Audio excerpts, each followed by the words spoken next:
Pieter Coecke van Aelst. Pieter Coecke van Aelst the Elder was a Flemish painter, sculptor, architect, author and designer of woodcuts, stained glass and tapestries.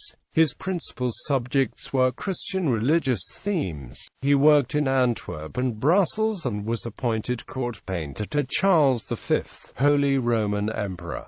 Coecke van Aelst was a polyglot. He published translations of ancient Roman and modern Italian architectural treatises into Flemish, French and German. These publications played a crucial role in spreading Renaissance ideas to the Low Countries. They contributed to the transition in Northern Europe from the late Gothic style then prevalent towards a modern, antique-oriented architecture. Life. Pieter Coecke van Aelst was the son of the deputy mayor of Elst. The early Flemish biographer Karel van Mander wrote in his Schilderboek published in 1604 that Coecke van Aelst studied under Bernard van Orly, a leading Renaissance painter based in Brussels. There are no documents that prove this apprenticeship, but there are strong stylistic similarities between the styles of the two artists. According to Karel van Mander, Pieter Coecke van Aelst later studied in Italy, where in Rome he made drawings of sculpture and architecture. Although there is no firm evidence that Coecke van Aelst traveled to Italy, stylistic evidence supports the notion that he traveled to Italy. The Italian influence could, however, also be attributed to the fact that Raphael's tapestry cartoons were available in Brussels,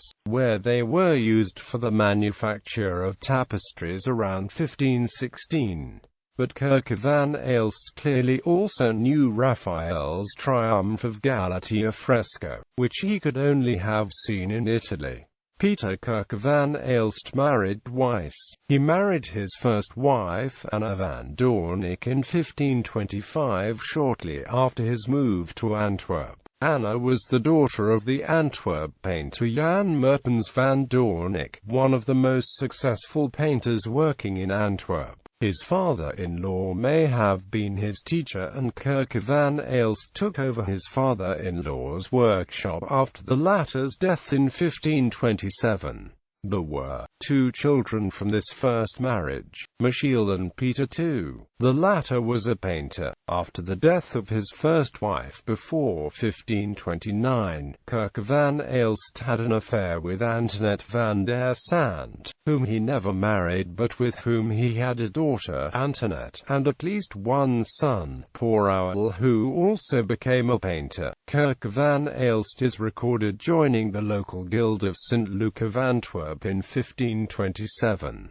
In 1533, he traveled to Constantinople, where he stayed for 1 year in an attempt to persuade the Turkish Sultan to give him tapestry commissions. This mission failed to generate any commissions from the Sultan. Coecke made many drawings during his stay in Turkey, including of the buildings, people and the indigenous flora. He seems to have retained from this trip an abiding interest in the accurate rendering of nature that gave his tapestries an added dimension. The drawings which Coecke van Aelst made during his stay in Turkey were posthumously published by his widow under the title Samoa Fakinster, Fair de Turcve les regions y appartenantes o antiesto VIAF contra Theoctes. Upon his return to Antwerp in 1534, Coecke van Aelst produced designs for a large-scale figure, called Drew on Antigone, or the Giant of Antwerp, of which the head in papier-mâché possibly still survives. The giant made its premiere many years later in 1549 at the occasion of the joyous entry into Antwerp of Prince Philip. The giant became a regular fixture in public processions in Antwerp until the 20th century. In the year 1537, Coecke van Aelst was elected Dean of the Antwerp Guild of St. Luke.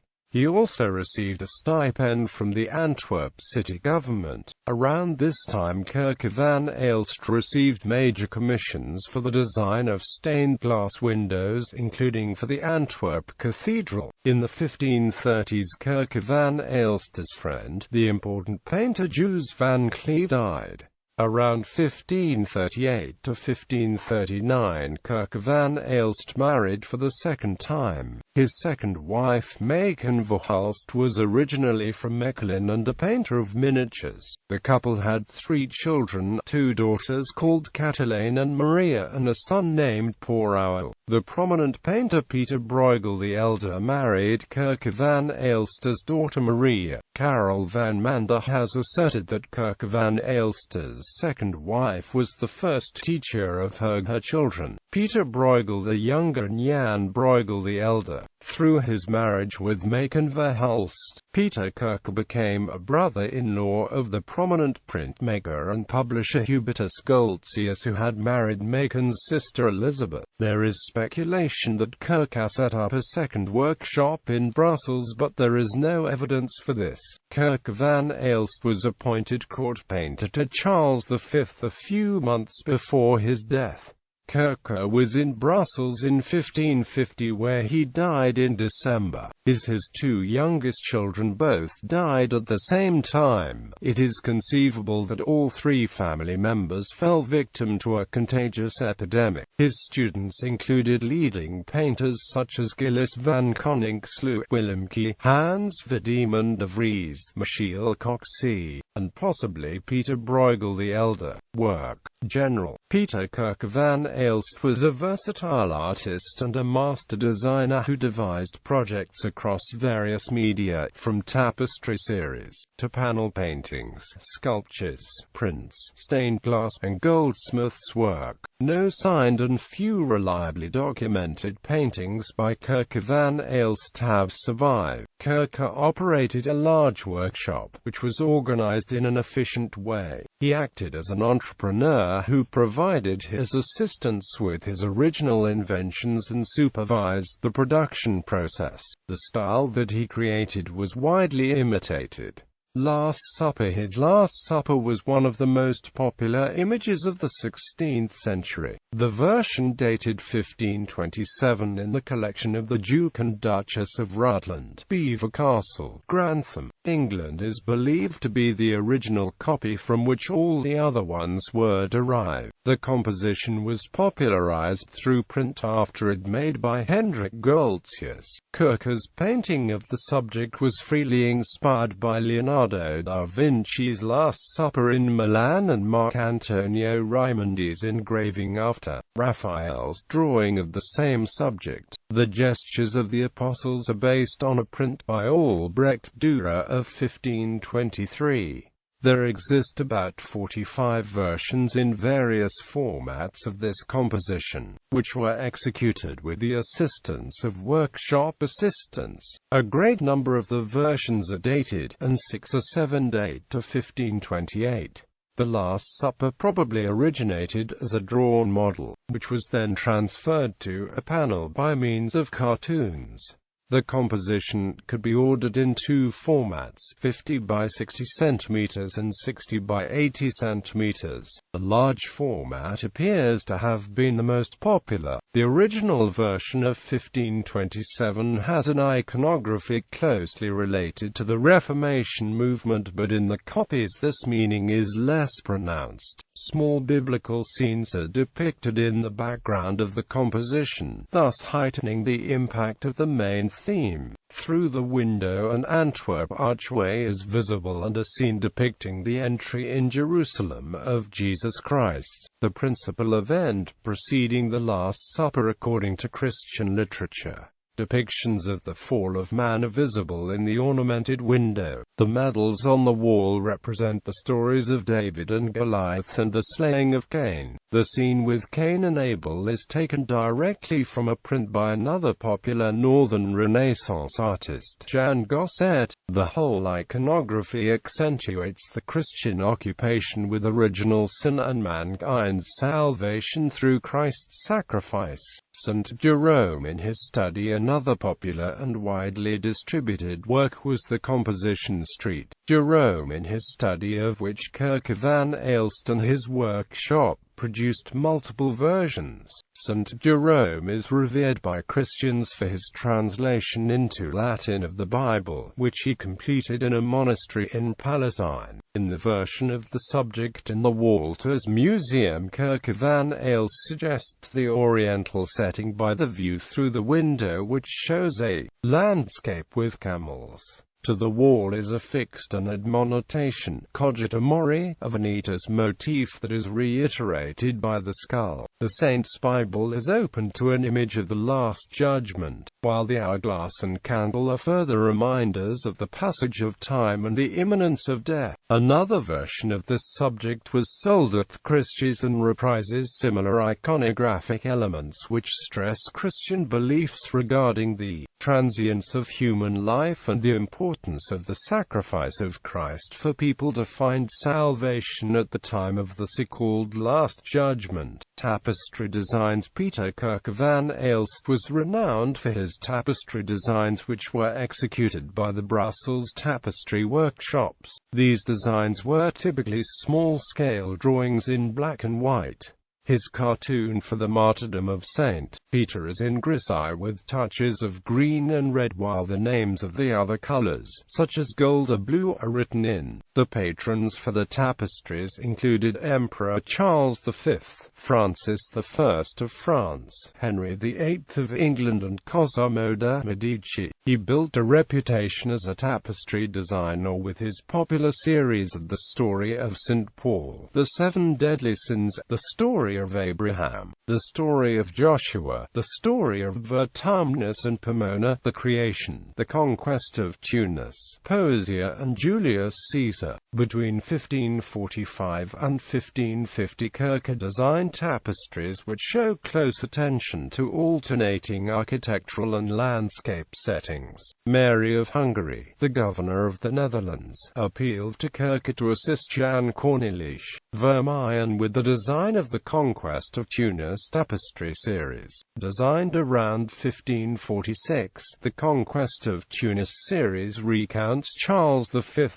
successful recapture of Tunis from the Turks. Charles V's journey to Tunis occurred in 1535, some 10 years before the design of these tapestries. Some earlier authors believed that Coecke himself had been a witness of the recapture of Tunis. In Coecke's The Poesia series, he depicts various tales from classical mythology inspired by Ovid's Metamorphoses. Only one set of the tapestries was ever woven after they were designed, around 1547 to 1548. King Philip II of Spain acquired the set in 1556. The Story of the Creation was designed around 1548 and acquired by Cosimo I de' Medici and Eleonora di Toledo.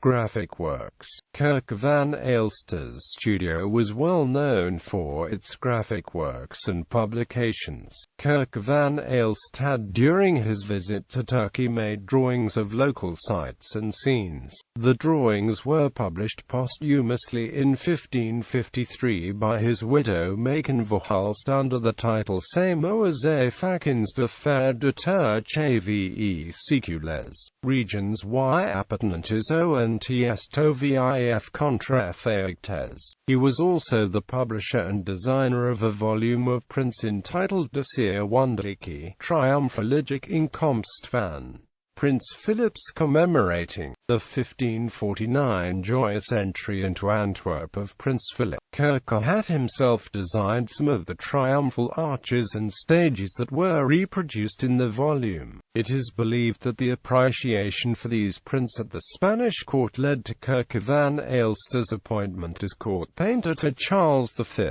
Architectural publications. Pieter Coecke van Aelst was a gifted linguist and is noted for his translation translation of Vitruvius's De Architectura into Flemish under the title Die Inventie der Kolommen met haren Coronementen en de Matin, WT Vitruvio en de andere die Architecturen op Kostervigade uit Voorschilders, Beeldsnijders, Steenhouders, and Amp C. N. Allen die Genweg te hebben in Edification der Antiquen, published first in 1539.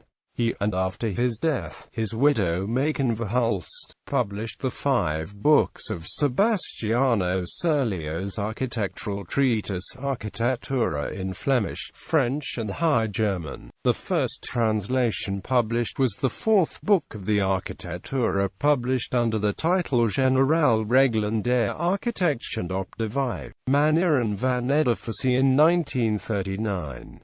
Coecke van Aelst's translation of Vitruvius was hailed by the humanist Dominicus Lampsonius as the only Dutch-language book to discuss the building styles of other countries, in line with Italian translations of Vitruvius published earlier in the 16th century. Coecke's translation gave prominence to woodcut illustrations of the text and used columns to indicate the difference between 3 kinds of architectural representation: plan, elevation, and view. This was a clear break with the few treatises on architecture published earlier in the Low Countries, which generally did not provide any visual exegesis. Coecke van Aelst's 1539 Flemish translation of Serlio provided to the Low Countries a relatively affordable translation of one of the first illustrated architectural treatises in Europe.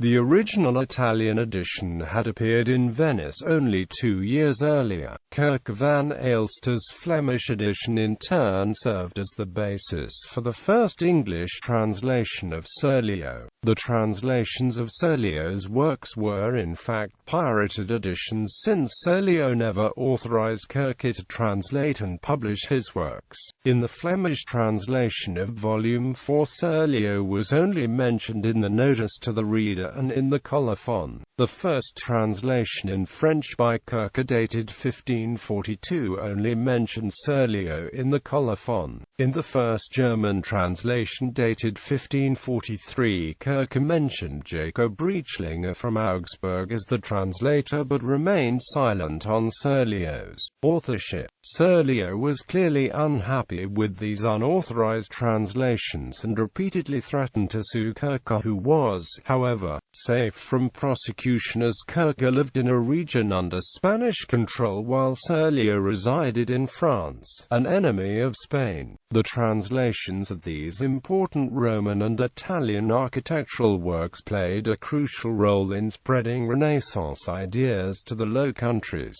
and hastening the transition from the late Gothic style prevalent in the area at the time towards a modern, antique-oriented architecture in Northern Europe. The translations were further instrumental in establishing a theoretical distinction between the acts of planning and executing of building. This led to the development of architecture as a new independent discipline distinguished from the craft of stonemason. In the Low Countries, the relation between architecture and perspective also acquired theoretical backing in Coecke van Aelst's translations. Coecke's translations of architectural publications had an important impact on the architect and graphic artist Hans Verdeman de Vries, who is said to have assiduously copied the designs. In the interest of localization, Coecke van Aelst's translation made significant changes to Serlio's original designs. For instance, in one illustration he inserted 24 Latin block letter patterns where Serlio had placed woodcuts of shields.